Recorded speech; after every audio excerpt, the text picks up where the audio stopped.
Hello everyone, good evening and welcome back to my channel जिसका नाम है happy garden and blogs. और मैं हूँ आपकी गार्डनर फ्रेंड लोपा। तो दोस्तों, मुझे गार्डनिंग का शौक इतना चढ़ा है कि मुझे करनी पड़ी रात को ही गार्डनिंग, क्योंकि धूप आजकल इतना तेज़ तो निकलता है, सुबह सुबह पानी देते देते 2 घंटा चला जाता है और मैं कुछ नहीं कर पाई गार्डनिंग का काम। तो इसलिए मुझे रात को ही करनी पड़ी गार्डनिंग। मेरे बेटे को बोला कि मुझे थोड़ा सा लाइट दिखा दो और कैमरा भी थोड़ा सा पकड़ लो, क्योंकि रात में कुछ तो दिखता नहीं। तो यहाँ पर नीचे में पिछले वीडियो में आप लोगों के साथ शेयर की थी, यहाँ पर डाली थी पालक, धनिया और मेथी के बीज। आज बारी है यहाँ पर सरसों के दाने जो मेरे किचन में ही अवेलेबल थे। बहुत सारे सरसों के दाने ऐसे पड़े थे, तो मैं यहाँ पर ले आई हूँ। सरसों के दाने यहाँ पर डाल दूँगी और सरसों का साग बहुत ही टेस्टी होता है। सारा जितने सारे यहाँ पर ग्रो हो रहे हैं ना, तो इनको अगर मिक्स करके हम लोग फ्राई करेंगे तो बहुत ही टेस्टी होता है।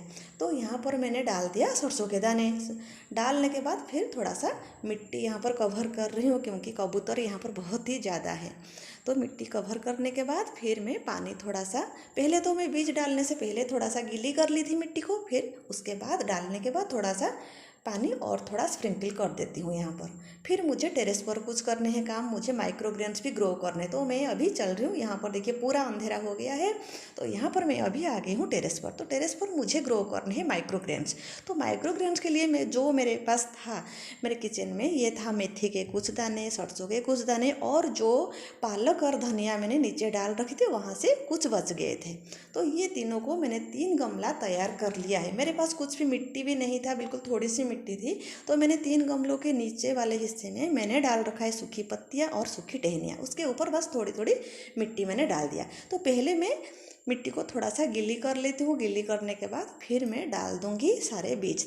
तो ये जो 3 गमले हैं, ये एक्चुअली गमले तो नहीं है, ये कंस्ट्रक्शन में जो कढ़ाई लगता है ना आयरन का, तो वही टूट गया था, तो मैं यहाँ पर रीयूज कर रही हूँ। तो देखिए यहाँ पर पहले गमला जो है वहाँ पर मैं डाल रही हूँ मेथी के दाने। ओवरनाइट मैंने भिगो कर रखी थी, ये अंकुरित तो नहीं हुए, बस भिगो कर रखी थी। तो पहले गमले में मैंने डाल दिया मेथी के दाने। मेथी के दाने डालने के बाद थोड़ी सी मिट्टी इसके ऊपर कवर कर लूँगी। जैसे यहाँ पर बहुत ही चिड़ियाँ आती है, गिलहरियाँ आती हैं और कबूतर भी यहाँ पर बहुत सारे, और चूहे भी यहाँ आ जाते हैं। बहुत ही परेशान कर रखा है मुझे चूहों ने। मेरे ग्रीन नेट तो पिछले साल काट दिया था इन लोगों ने। तो यहाँ पर फिर मैंने मिट्टी से कवर कर लिया। तो ये पहला गमला मेरा रेडी हो गया माइक्रोग्रेन के लिए। फिर दूसरे गमले में मैं अभी डालूँगी पालक और धनिया, जो मेरे बच गए थे कुछ। तो मैं यहाँ पर डाल रही हूँ पालक और धनिया। उसके बाद यहाँ पर भी मिट्टी से कवर कर लूँगी। तो फिर मिट्टी थोड़ा सा लेती हूँ और कवर कर लेती हूँ। फिर बचा मेरा तीसरा गमला। तो तीसरे गमले में मैं डालूँगी सरसों के दाने। तो सरसों के दाने बहुत सारे मेरे किचन में पड़े थे, तो मैंने सोचा कि यहाँ पर उसका इस्तेमाल किया जाए। तो मैंने सरसों के दाने बहुत कुछ ज़्यादा ही डाल दिए, क्योंकि ज़्यादा थे मेरे पास। सरसों का साग बहुत ही अच्छा लगता है, और ये जो माइक्रोग्रेन्स है ये पोषक तत्वों से भरपूर होता है। इसे हम बर्गर के अंदर डाल के खा सकते हैं, सलाद में भी डाल सकते हैं। तो ये अभी हो गया तैयार। फिर थोड़ा सा पानी उसको ऊपर ऊपर से बस स्प्रिंकल कर लिया मैंने। उसके बाद बारी आती है धूप की। तो धूप से तो इन्हें प्रोटेक्ट करना बहुत ही ज़रूरी हो जाता है। तो यहाँ पर मैंने कुछ इंतजाम कर रखा है इस तरह का, क्योंकि हाइट में अगर ग्रीन नेट हम लोग बांधते हैं तो यहाँ पर बहुत ही तेज़ धूप लगता है, तेज़ हवा चलती है, तो ग्रीन नेट बिल्कुल भी नहीं टिकता। तो मैंने कुछ ऐसे इंतजाम कर रखा है, जो टेरेस पर जो बाउंड्री होता है ना, तो उसी की कॉर्नर में मैंने ऐसे कुछ इंतजाम कर लिया। ऐसे फिर नीचे ऐसे हैंग कर लिया ग्रीन नेट को। यहाँ पर मैं 2 ईंट लेकर इसे बस वेट देने के लिए, बस जैसे ये हिलेगा नहीं, तो ऐसे हो जाएगा धूप से प्रोटेक्शन।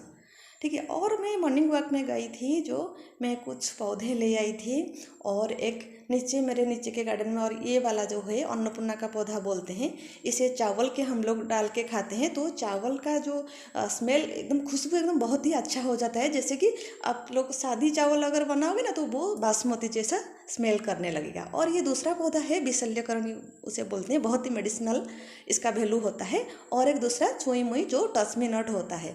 तो इसे मैं कल तैयार करूँगी। तो आज के लिए इतना ही। तो बाय बाय दोस्तों, फिर मिलेंगे नेक्स्ट ब्लॉग में।